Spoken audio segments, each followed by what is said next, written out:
অনেক মাস আগে থেকেই একটা কথা বা একটা প্রশ্নের জবাবে একটা কথা প্রায় বলেছি, সেটা হলো নির্বাচন বানচাল হবে না। অনেকেই বলছিল নির্বাচন বানচাল হয়ে যাবে, নানান চেষ্টা আছে এবং সেগুলো কোনোটা না কোনোটা সফল হবে। এমনকি আমরা যখন নির্বাচন থেকে আর অল্প কয়েকদিন দূরে দাঁড়িয়ে সেরকম প্রেক্ষাপটেও খুবই পরিচিত আলোচিত কিছু ব্যক্তি এই রকম আলাপ সামনে আনার চেষ্টা করছেন, অন্তত নাকি এই সরকারের অধীনে নির্বাচন হবে না। আমি প্রায় যে কথাটা বলতাম আমি আবারও সেটা বলি। কিছু আলামত দেখা যাচ্ছে, সে কারণে এই ভিডিওটা করা। সেটা হচ্ছে নির্বাচন বানচালের চেষ্টা শেষ পর্যন্ত হবে, এই কথাটা প্রায়ই বলতাম।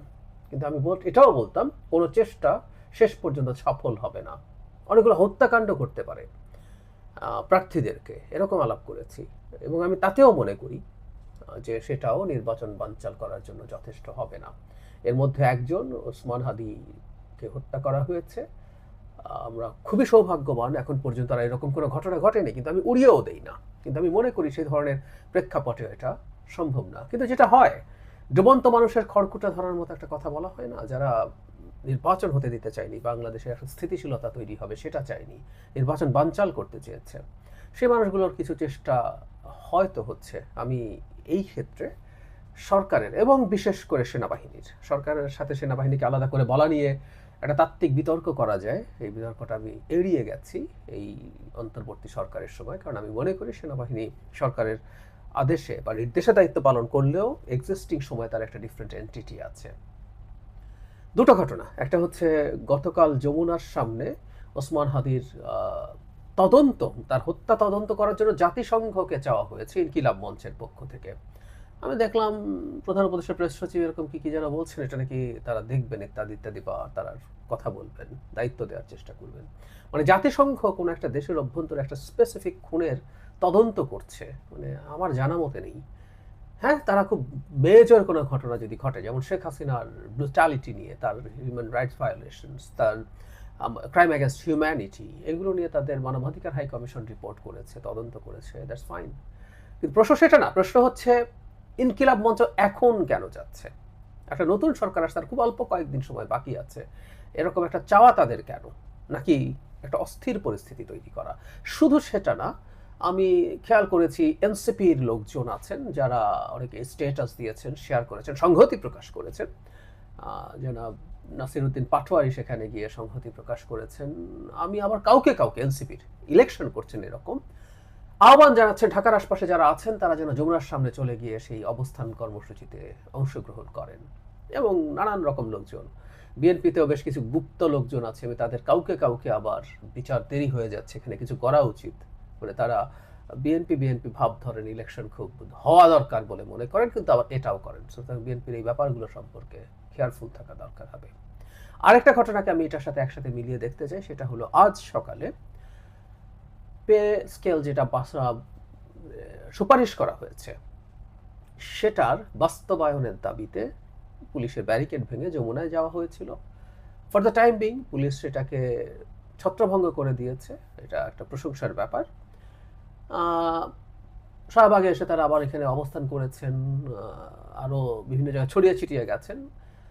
এই যে গণ্ডগোলগুলো হচ্ছে, এটা খালি নির্বাচনকে প্রভাবিত করা, নির্বাচনকে পেছানোর চেষ্টার বাইরেও আমরা জানি আজ বিএনপির ইশতেহার ঘোষণা করা হবে, সেই ইশতেহার ঘোষণার দিনটাকেও অন্যদিকে কেওস করে সেটা থেকে ফোকাস সরানোর একটা চেষ্টা হিসেবে আমরা দেখতে পারি। কিন্তু সবচেয়ে খারাপ যে জিনিসটা সেটাই মাথায় রেখে কথা বলবো, কারণ ওই যে বলছি, ডুবন্ত মানুষ খড়কুটা ধরে বাঁচার চেষ্টা করে, যারা নির্বাচন পেছাতে চেয়েছে, এই সরকারকে অনেকদিন ক্ষমতায় রেখে নানাভাবে ক্ষমতা উপভোগ করতে চেয়েছে বা অন্যান্য বিভিন্ন রকম এজেন্ডা বাস্তবায়ন করতে চেয়েছে, তাদের বাস্তবতা যখন শেষ হয়ে গেছে, তাদের আশা যখন শেষ হয়ে গেছে, তারা যখন ডুবন্ত মানুষের মতো, তখন তারা খড়কুটা ধরে এসব করার চেষ্টা করছেন। তবে আমি প্রায় বলি, স্টেক এত বেশি হাই যে আমাদের অনেক বেশি সতর্ক থাকতে হবে। যেখানে যতটুকু রিয়াক্ট করা দরকার, আমাদের রিয়াকশন বেশি হওয়া দরকার, বিশেষ করে নির্বাচন যখন আর খুব অল্প সময় বাকি আছে।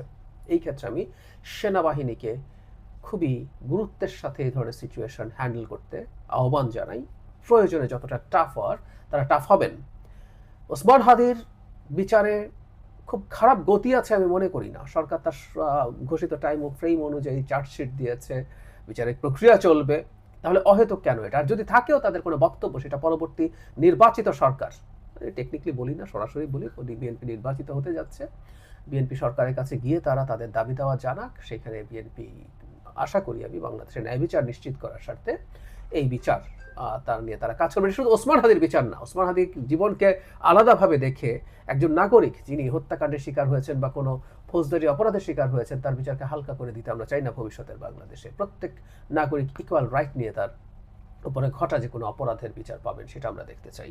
আর একই সাথে পে স্কেলের কথা বলছি, মানে এই একটা জিনিস এই অন্তর্বর্তী সরকারের একটা বাজে ফাজলামো, শব্দটা কথ্য হয়ে গেল বলে ফেললাম, একটা ফাজলামো হয়েছে। দ্বিগুণের বেশি বেতন বৃদ্ধির যে প্রস্তাব করা হয়েছে এটি সরকারের সময় কোনো দরকার ছিল না, এবং তারা বলার চেষ্টা করছেন যেটা তারা এখন বাস্তবায়ন করবে না। তো তাহলে এই পে স্কেল করার দরকার কি ছিল? এই কমিশন করার দরকার কি ছিল? এই সুপারিশটা সামনে আসতে দেওয়া হলো কেন? তাতে মনে হয় এক ধরনের প্লট তৈরির চেষ্টা ছিল যাতে এটার মাধ্যমে প্রজাতন্ত্রের কর্মচারী, আমরা যাদেরকে সরকারি কর্মকর্তা কর্মচারী বলি, তাদেরকে এজিটেট করা যায়। তারাও মনে করছেন সরকার শেষ মুহূর্তে আছে, এখন চাপ দিলে সরকার মানতে বাধ্য হবে। এমনকি মেনে যদি সরকার চলে যায় এটা সুস্পষ্টভাবে ভবিষ্যৎ বিএনপি সরকারকে বিপদে ফেলার পরিকল্পনা। এখনই যে সুপারিশ দেওয়া হয়েছে এটা ইটসেলফ বিপদের পরিকল্পনা করা হয়েছে। তো সরকার এসব ফাজলামোকে ভবিষ্যতে টাফভাবে ডিল করা উচিত হবে ভবিষ্যতের সরকারের। আর আমি একটা কথা প্রজাতন্ত্রের কর্মচারীদের উদ্দেশ্যে বলতে চাই, মানে কে কি করেছেন কে কি করেন আমরা তো আসলে জানি। শেখ হাসিনার সময় এনারা সবাই ছিলেন, কার কে কি পারপাস সার্ভ করেছেন সব জানা আছে, তাদের এফিসিয়েন্সি, তাদের দুর্নীতি, মোটা দাগে আমি সবাইকে একসাথে দুর্নীতিবাজ বলে ফেলছি না, সব জানা আছে।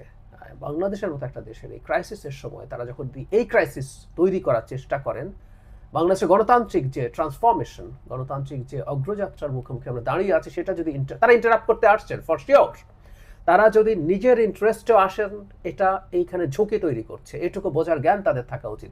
তারা তাদের ব্যক্তিগত এবং শ্রেণী স্বার্থকে এমনভাবে দেখছেন এতে দেশ তাদের কাছে গৌণ হয়ে পড়ছে। আমরা এগুলো মার্ক করব নাগরিকরা। আমরা যথেষ্টভাবে মনে করি আমাদের নাগরিকরা এগুলো, অন্য নাগরিকরা মার্ক করছেন। এই দেশে সাধারণ মানুষের কাছে প্রজাতন্ত্রের কর্মচারীদের খুব বেশি সুনাম টুনাম নেই, কখনোই ছিল না। তাদের বিরাট একটা অংশ দুর্নীতিতে জড়িত, ইনএফিশিয়েন্ট, কাজ ঠিক মতো করেন না। আর শেখ হাসিনার সময় তারা কি করেছেন মানুষ জানে। সুতরাং তাদের এত বেশি হ্যাডাম দেখানো উচিত হবে না। আর সেনাবাহিনীর প্রতি আমি আবারও আহ্বান জানাই, যে কোনো পরিস্থিতিতে তারা খুবই সতর্ক যেন থাকেন এই সময়গুলোতে। আমি মনে করি না খুব মেজর কিছু হতে পারে, তবে স্টেক ইজ সো হাই, আবারও বলছি ছোট ব্যাপারকে অনেক বেশি সিরিয়াসলি ডিল করা দরকার।